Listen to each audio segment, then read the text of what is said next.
This one is from Amazon Basics. It's 128 gigabyte. It is a single unit here. It does also come with a SD adapter. We're gonna skip using that because we're doing a consistent test with all of these.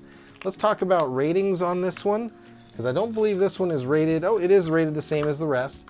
So it's gonna say that it has a V30 U3 A2 rating and a class 10, which this is almost never used anymore, these class ratings. And we're gonna go ahead and test. So this one's showing 126.42 as its available capacity. So about equal to the Lexar then in what we saw. And we're gonna do a speed test on it now and see where this one lines up. I'm gonna go ahead and hit start, and we're coming in at 83 right out of the gate. So very cool. So this came in at 81.8 and 90. So 81.8 gives it an 82.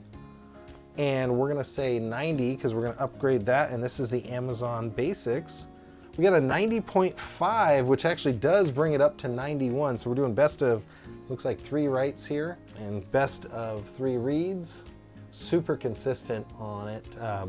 Within 2 megabytes there on the write and within a meg or 2 on the read for the Amazon Basics. It's pretty cool. Amazon Basics slots into second place with an 82 megabyte write speed. And then the read speed was 91.